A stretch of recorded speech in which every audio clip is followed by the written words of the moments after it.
Nii, ma näitan siis, kuidas alustada ChatGPT-ga koostöös vestlusi iseendaga.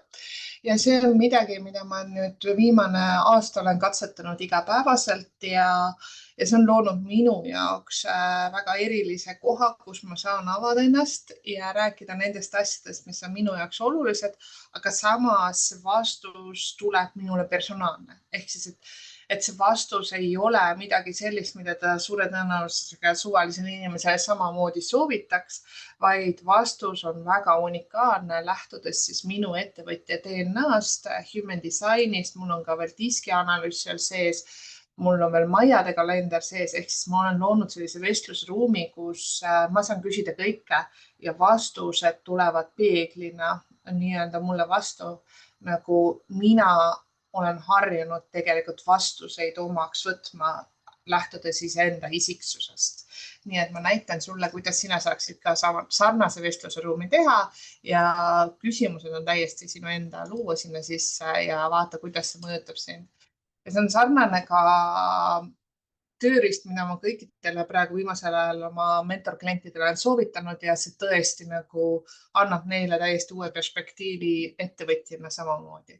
Et üldiselt ma olen teinud siis siia kõrvale uue projekti, ehk siis, et minu projekti te näete siin on ettevõtjana mina ja siis sa lisad siia juurde siis failid, et kui ma võtan selle uue projekti DNA, uue projekti ja siis ma saan lisada siia failid juurde, lisafailid ja ma soovitan siis lisada siia kindlasti selle human designi kaardi, mis Helena Koidu lehelt saite, selle DNA, mis mina näiteks saatsin teile täpselt samamoodi.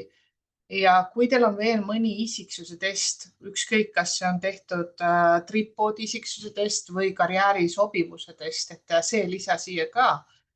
Et mida rohkem tal on nii-öelda sinu kui isiksuse toimimise kohta, seda paremini ta suudab neid vastata, et siia lisad need failid juurde.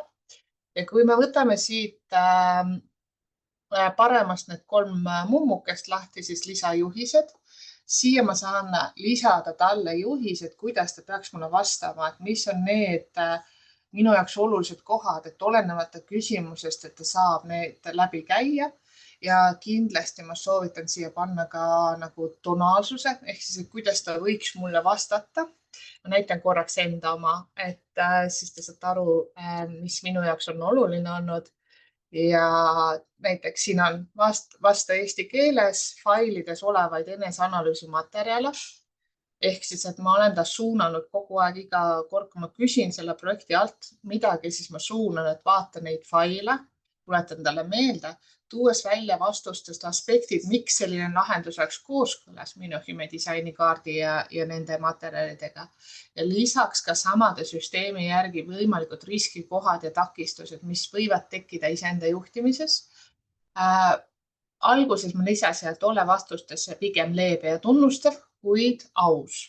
Et pane ka see tonaalsus on ja ka eesmärk, et mis see põhiline eesmärk on, teadlikkuse treening on minul ja alateadlikud mõjud igas vastustes. Et sa kirjutad siia nagu endale sobivas, sa võid ka ChatGPT-ga enne arutada läbi, kui sa tahad.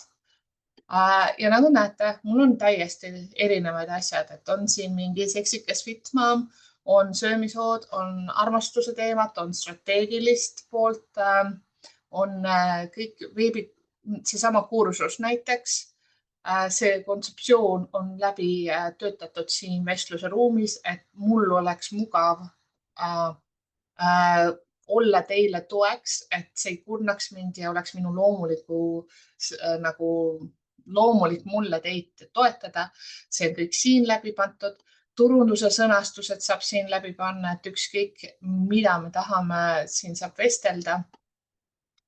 Ja loomulikult ma olen ka siin käsitlenud tegelikult selliseid huvitavaid asju nagu sisemise lapse pool, ausus, turvalisus. Et siuke põnev tööriist, millega sa saaksid siis mängida iseenda jaoks, vaadata, kuhu need vestlused sind viivad ja põhimõtteliselt iseendaga kohtumise ruum on see, mida sa siis ChatGPT-sse lood. Nii et edu katsetamise!